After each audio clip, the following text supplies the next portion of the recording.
Hello everyone, welcome back to my YouTube channel. My name is Vatika Singh और आज के इस वीडियो में हम यह जानेंगे कि पाठ्य पुस्तक विधि और व्याख्या विधि क्या है।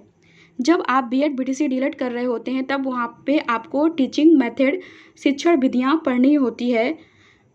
तो आज के वीडियो में हम आपको यही बताएंगे कि शिक्षण विधि क्या होती है, उसमें पाठ्य पुस्तक विधि और व्याख्या विधि क्या होती है।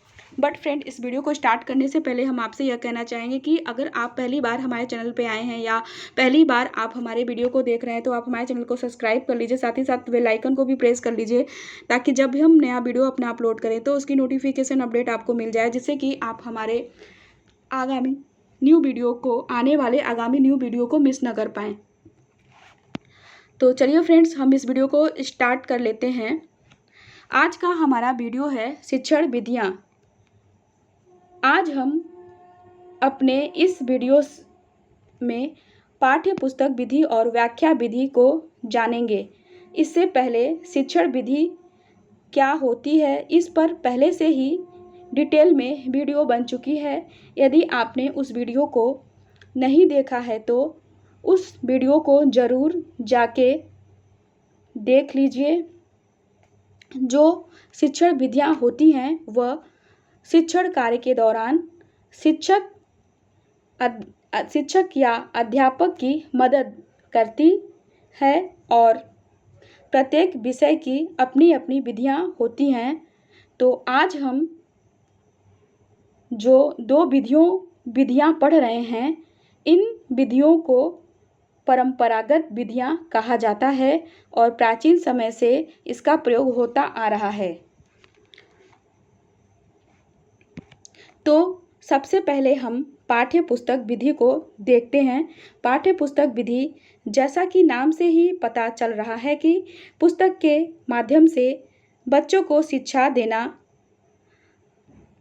पाठ्य पुस्तक विधि प्राचीन विधि है। यह शिक्षक की सबसे सरल विधि है। फिर भी इसका विशेष महत्व है क्योंकि कुछ विषय ऐसे होते हैं जिसमें बिना पुस्तक के पढ़ना संभव नहीं होता है और पाठ्य पुस्तक विधि में पुस्तक पढ़कर ज्ञान प्रदान किया जाता है, जिससे समय श्रम की भी बचत होती है। इसमें देखा होगा आपने कि शिक्षक कक्षा में स्वयं पाठ पढ़ता है और बच्चों को सुनाता है और कुछ समय पश्चात शिक्षक भी बच्चों से कुछ पाठ पढ़वाता है। तो इस प्रकार पाठ्य पुस्तक के माध्यम से बच्चों को शिक्षा देना ये होती है पाठ्य पुस्तक विधि। तो अब हम इस विधि के गुण और दोष देख लेते हैं। पाठ्य पुस्तक विधि के गुण और दोष। इसके पहले दोष हैं, पाठ्य पुस्तक विधि से समय, श्रम और धन की बचत होती है। मतलब शिक्षक पाठ्य पुस्तक के माध्यम से बच्चों को अध्ययन करवाएगा तो क्या होगा कि उसे अधिक श्रम नहीं करना पड़ेगा, उसको अधिक मेहनत नहीं करनी पड़ेगी और बाजार से कुछ लाकर बच्चों को नहीं बताना पड़ेगा क्योंकि उसके पास बुक है, वे बुक के माध्यम से बता सकता है। दूसरा है, इस विधि से विद्यार्थियों में श्रवण और वाचन कौशल का विकास होता है क्योंकि इस विधि में पुस्तक पढ़कर ज्ञान प्रदान किया जाता है। तो सर्वप्रथम तो शिक्षक पुस्तक पढ़ता है और बच्चों से भी पुस्तक पढ़वाता है। यहाँ पर बच्चे सुन भी रहे हैं और पढ़ भी रहे हैं। तो यहाँ पर बच्चों में दोनों कौशलों का विकास हो रहा है। श्रवण कौशल और वाचन कौशल दोनों कौशलों का यहाँ पे बच्चों में विकास हो रहा है। नेक्स्ट है हमारा प्राथमिक स्तर पर पाठ्य पुस्तक विधि विद्यार्थियों के लिए रुचिकर होती है। आपने देखा है छोटी कक्षा में बच्चों को जो उनकी पुस्तक होती है, उनकी पुस्तक में चित्रों के माध्यम से उन्हें शिक्षा प्रदान की जाती है। तो इस प्रकार प्राथमिक स्तर पर पाठ्य पुस्तक विधि विद्यार्थियों के लिए रुचिकर होती है। हमारा नेक्स्ट है पाठ्य पुस्तक विधि से चिंतन मनन शक्ति का विकास होता है। जब एक शिक्षक या बच्चा पाठ्य पुस्तक पढ़ता है तो उसमें सोचने के मनन करने की शक्ति विकसित होती है। नेक्स्ट है इस विधि से अभ्यास प्रश्न योजना का ज्ञान प्राप्त होता है। पाठ्य पुस्तक का निरंतर हम जब अध्ययन करते हैं तो अभ्यास क्या होता है, योजना क्या होती है, प्रश्न क्या होता है, इन सब का भी ज्ञान पाठ्य पुस्तक विधि की इन सब का भी ज्ञान होता चला जाता है। तो ये थी पाठ्य पुस्तक विधि की लाभ और गुण। तो जिस प्रकार एक विधि की गुण और लाभ होते हैं, ठीक उसी प्रकार से उनकी दोष और हानियां भी होती हैं। तो अब हम पाठ्य पुस्तक विधि की दोष और हानियां को भी जान लेते हैं। पाठ्य पुस्तक विधि की दोष और हानियों में पहला दोष है पाठ्य पुस्तक विधि अमनोवैज्ञानिक विधि कहलाती है। अमनोवैज्ञानिक विधि कहलाती है। यहाँ पर बहुत से शिक्षक ने इस विधि को, इस सिद्धांत को मान्यता नहीं देते हैं कि पाठ्य पुस्तक विधि उपयुक्त नहीं है, इसलिए अमनोवैज्ञानिक विधि यह कहलाती है। दूसरा है इस विधि में बालकों की रुचि का ध्यान नहीं रखा जाता है। जब पाठ्य पुस्तक विधि से बच्चों को अध्ययन करवाया जाता है तो ये नहीं देखा जाता है कि बच्चे किस चीज़ में रुचि ले रहे हैं, इसलिए इस विधि को बालकों की रुचि का ध्यान नहीं रखा जाता है। नेक्स्ट है इस विधि में छात्र कभी कभी निष्क्रिय हो जाते हैं। जब पाठ्य पुस्तक विधि के माध्यम से शिक्षण कार्य कराया जाता है और बच्चों को अवसर नहीं दिया जाता है पुस्तक पढ़ने का, तो वह निष्क्रिय हो जाते हैं और शिक्षक की ओर ध्यान नहीं देते हैं। नेक्स्ट है कभी कभी इस विधि द्वारा संस्मरण शक्ति कम होती है। जैसे बच्चे निष्क्रिय होते इस विधि में छात्र कभी कभी निष्क्रिय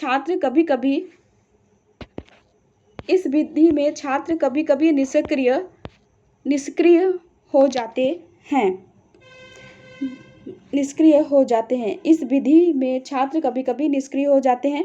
जब पाठ्य पुस्तक विधि के माध्यम से श्रवण कार्य कराया जाता है और बच्चे को अवसर नहीं दिया जाता है पुस्तक पढ़ने का, तो वह निष्क्रिय हो जाते हैं और शिक्षक की ओर ध्यान नहीं देते हैं। नेक्स्ट है कभी कभी इस विधि द्वारा संस्मरण शक्ति कम होती है। जैसे बच्चे निष्क्रिय होते हैं, उनको अवसर नहीं दिया जा रहा है, तो वह सोचेंगे नहीं, समझेंगे नहीं, तो क्या होगा कि जिससे उनकी इस संस्मरण शक्ति कम होगी। तो आई होप आपको वीडियो अच्छी लग रही होगी तो वीडियो को एक लाइक ज़रूर कर दीजिए। अब हम आगे पढ़ते हैं। व्याख्यान या भाषण विधि। व्याख्यान या भाषण विधि।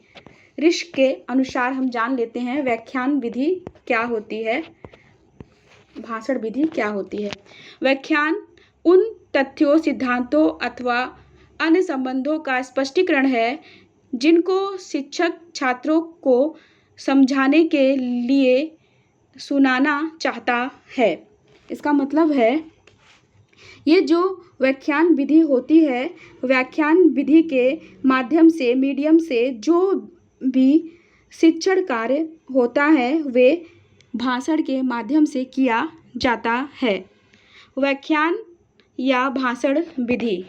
अब हम यहाँ पे समझ लेते हैं व्याख्यान या भाषण विधि। व्याख्यान विधि एक प्राचीन विधि है। इस विधि का केंद्र बिंदु शिक्षक होता है। इसमें पाठ को भाषण के रूप में पढ़ाया जाता है। इस विधि में शिक्षक विषय सामग्री को विद्यार्थियों के समक्ष व्याख्यान या भाषण के माध्यम से प्रस्तुत करता है और विद्यार्थी उसे सुनते हैं। इस विधि में शिक्षक विषय सामग्री को पहले से तैयार कर लेता है और फिर उसे कक्षा में विद्यार्थियों के समक्ष प्रस्तुत करता है। प्रत्येक शिक्षक में व्याख्यान कौशल का होना अत्यंत आवश्यक है। लेकिन व्याख्यान विधि के साथ हमें बहुत सारी सावधानी भी रखनी चाहिए। जैसे व्याख्यान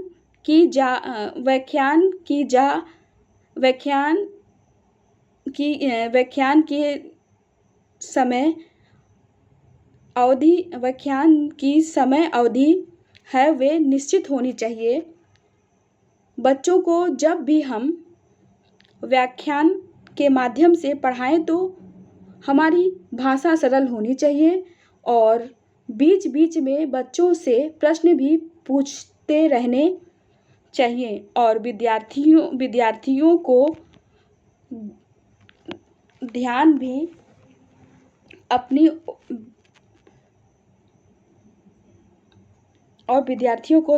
अपनी ओर आकर्षित करते रहना चाहिए।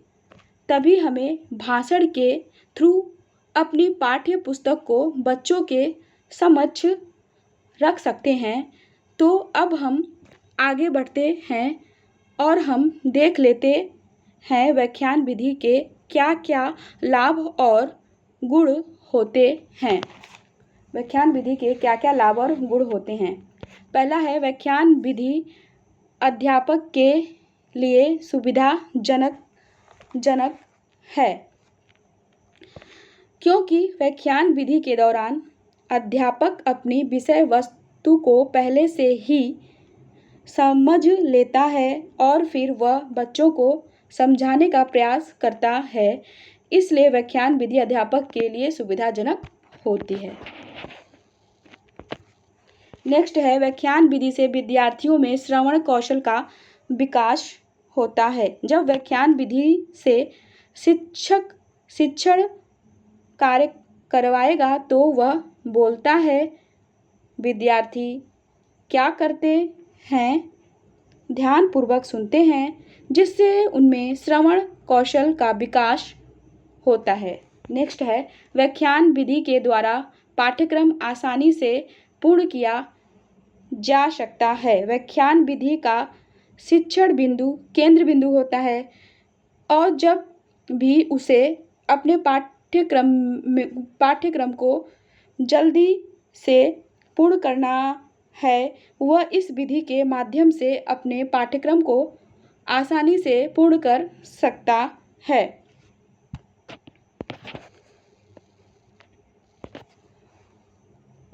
व्याख्यान विधि से समय सरलता से बचाया जा सकता है। जैसे ही हम पाठ्यक्रम को जल्दी पूर्ण करने की कोशिश करते हैं तो समय की भी हमारी बचत होती है, हमें अधिक समय नहीं देना पड़ता है। तो यहीं पर समय की बचत होती है। इससे विद्यार्थियों में विषय सामग्री के साथ भाषण संबंधी योग्यता का विकास होता है। जब विद्यार्थी या बच्चे अपने शिक्षक को भाषण देते हुए देखते हैं या सुनते हैं तो उनमें भी भाषण कौशल का विकास होता है। व्याख्यान विधि के दोष और हानि। तो चलिए यहाँ पे हम यह जान लेते हैं कि व्याख्यान विधि की दोष और हानियाँ क्या हैं। यह विधि बाल केंद्रित नहीं है। यहाँ पर बच्चों को अवसर नहीं दिया जाता है। यहाँ पर शिक्षक ही व्याख्यान देता है। यह विधि बाल केंद्रित है क्योंकि यहाँ पर बच्चों को अवसर नहीं दिया जाता है। यहाँ पर शिक्षक ही व्याख्यान देता है, इसलिए यह विधि बाल केंद्रित नहीं है। नेक्स्ट है, व्याख्यान विधि का प्रयोग उच्च कक्षाओं में ही किया जा सकता है। जो भाषण होता है वह हम बड़ी कक्षा में ही दे सकते हैं क्योंकि बड़े बच्चे ही उसे समझ पाते हैं। छोटी कक्षा में व्याख्यान विधि संभव नहीं है। छोटे बच्चे इसे आसानी से नहीं समझ सकते हैं, इसलिए व्याख्यान विधि का प्रयोग उच्च कक्षा में ही किया जा सकता है। नेक्स्ट है, व्याख्यान विधि रटने की प्रवृत्ति को बढ़ावा देती है। जब शिक्षक के द्वारा व्याख्यान दिया जाता है तो बच्चे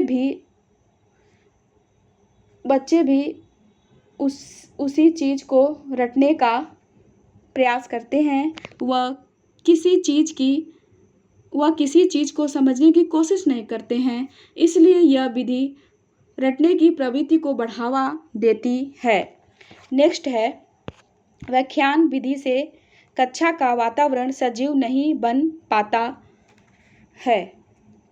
अक्सर होता है कि जब एक टीचर पाठ्य पुस्तक को भाषण के रूप में बोल रहा है तो कुछ समय तक तो बच्चे सुनते हैं अच्छे से, लेकिन कुछ समय के पश्चात उनका ध्यान भटक जाता है। लेकिन उससे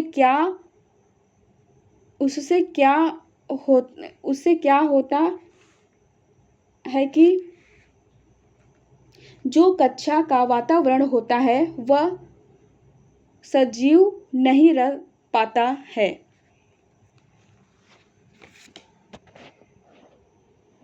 नेक्स्ट है, सभी अध्यापक शिक्षक इस विधि में निपुण नहीं होते। व्याख्यान या भाषण देना हर किसी के बस की बात नहीं होती है। कभी-कभी शिक्षक बोलने में झिझक महसूस करते हैं तो ये थे व्याख्यान विधि के दोष। कल के वीडियो में हम कुछ और प्रमुख विधियों का अध्ययन करेंगे, तो आप इसी तरह से हमारे चैनल पर बने रहिए। अगर आपको हमारा ये वीडियो पसंद आया है तो इसे एक लाइक ज़रूर से कर दीजिए और इसे अपने दोस्तों के साथ शेयर ज़रूर से कर दीजिए। कल मिलते हैं हम एक नई वीडियो के साथ। तब तक के लिए you take care, bye bye. Thank you for watching my video and subscribe my channel.